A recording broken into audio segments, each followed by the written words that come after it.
El imperialismo. A principios del siglo XIX, el viejo colonialismo había concluido debido a que los movimientos liberales y nacionalistas fomentaron la emancipación de las colonias americanas. Los procesos políticos que en Europa y América se vivieron desde el Congreso de Viena hasta la unificación en Italia y Alemania, así como la influencia que los movimientos proletarios habían dejado, fueron causas de nuevos reacomodos económicos y sociales que se estaban viviendo en muchas naciones. El desarrollo científico y tecnológico que había hecho posible el progreso industrial en potencias como Inglaterra, Francia, Alemania, Italia, Holanda, Bélgica, Estados Unidos y Japón dio origen, a finales del siglo XIX, al resurgimiento del colonialismo, esta vez en su versión imperialista capitalista. Uno de los aspectos más duraderos del desarrollo científico que empezó a experimentarse desde el Renacimiento fue la configuración del método de observación, experimentación y comprobación. Hacia el siglo de las luces, la enciclopedia permitió que el racionalismo y la teoría heliocéntrica desplazaran los esquemas del aristotelismo escolástico. La ciencia moderna ganaba terreno frente a los viejos dogmas cristianos. El progreso y el liberalismo eran ideales burgueses que acompañaron al nacimiento de las nuevas repúblicas y permitieron la modernización económica en tiempos de la Revolución Industrial. Y fue precisamente esa época de inventores y de artefactos que sustituían a la fuerza de trabajo humana para consolidar la producción en serie, la antesala del capitalismo imperialista que iba generándose en países con una industria poderosa a lo largo del siglo XIX. La ciencia y la tecnología vivieron una etapa de grandes adelantos durante el siglo XIX. La medicina, la genética, las teorías físicas acerca del átomo y de la electricidad, así como el empleo del petróleo para la producción fabril, fueron hechos sobresalientes que permitieron a poderosas economías ubicarse a la vanguardia. Bajo el principio del control se sostuvo el paradigma kantiano del positivismo que orientó el rumbo de la sociología y de la producción económica. También, la psicología y la historiografía consideraron la importancia del progreso material y del desarrollo tecnológico para interpretar al individuo y a los estadios de la civilización. Entre las potencias imperialistas del siglo XIX se encontraban países como Inglaterra, Bélgica, Japón, Francia, Holanda, Estados Unidos, Alemania e Italia. Estos países tenían las siguientes características: autosuficiencia económica, científica y tecnológica, capacidad exportadora, o sea, tecnología de punta y financiamiento, necesidad de colonias para garantizar materias primas y fuerza de trabajo, mercados locales de consumo, control de sitios estratégicos para el comercio y de producción estratégicos, petróleo, diamantes y metales, rivalidades comerciales y políticas entre potencias, o sea, la carrera armamentista. El afán por alcanzar el progreso científico y tecnológico orientó a las grandes potencias capitalistas hacia la era de la industrialización.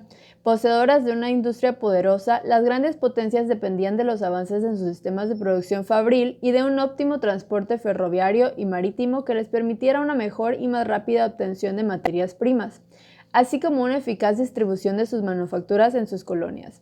La competencia entre países altamente industrializados fue también una competencia científico-tecnológica y una verdadera rivalidad por el control de océanos y sitios estratégicos en todo el planeta.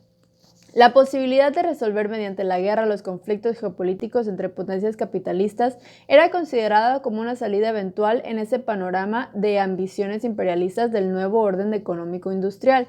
La necesidad de garantizar colonias, mercados, materias primas y fuerza de trabajo movió a potencias imperialistas a rivalizar por el control de África.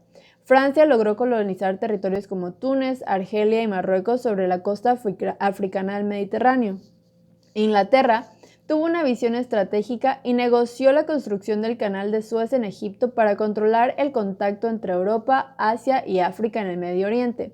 Aprovechó que el Imperio turco perdía su hegemonía en los Balcanes y que Rusia tenía dificultades económicas para desarrollar su industria y su transporte marítimo. Además, los ingleses ejercían un verdadero imperio naval que abarcaba del Mar Norte, el Atlántico, el Mar Rojo y el Océano Índico. Mediante la Guerra del Opio, Inglaterra obligó a que China abriera sus fronteras comerciales al capitalismo británico al firmar el Tratado de Nankín en 1842. Además, el comercio británico se extendió en otras regiones como Canadá, Belice y Sudáfrica. Por otro lado, una vez consumada tanto la unificación alemana como la italiana, ambas naciones se incorporaron de lleno a la competencia marítima y colonialista que experimentaba el mundo. Se trata de nuevas potencias que gozaban de un desarrollo industrial y de prosperidad financieras a finales del siglo XIX, y eso les permitiría rivalizar con Inglaterra en sitios como el Mar Norte, el Mediterráneo, el occidente de África y aún en mercados asiáticos. Japón era una potencia que recién había iniciado su carrera industrial, con progresos notables desde mediados del siglo XIX. La modernización política impulsada por la dinastía Meiji desde 1868, el desarrollo de la agricultura nipona para abastecer una población en aumento y sus ambiciones territoriales sobre la península de Sajalín hacían de Japón un país que amenazaba las ambiciones geográficas de Rusia.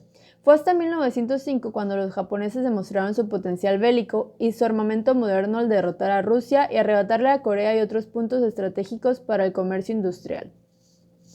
Otra potencia que desarrollaba su capacidad industrial y su influencia geopolítica era Estados Unidos. Desde su independencia a finales del siglo XVIII, dicha nación mostró progresos económicos y un vertiginoso proceso de desarrollo industrial. A lo largo del siglo XIX, este país del norte jugó un papel hegemónico sobre el continente americano. La doctrina Monroe, América para los americanos, formalizaba el apoyo estadounidense a favor de las soberanías latinoamericanas, pero en realidad establecía las bases políticas e ideológicas para el ejercicio de un dominio colonialista sobre México, el Istmo de Panamá y Sudamérica.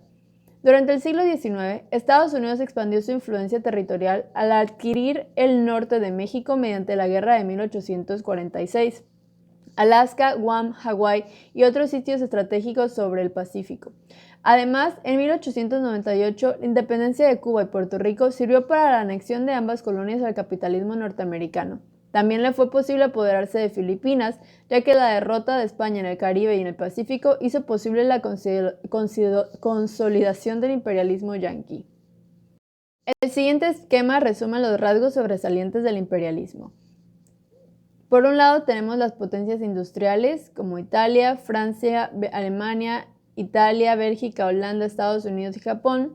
Y por otro, los territorios coloniales en África, en Asia, en América y en el Pacífico.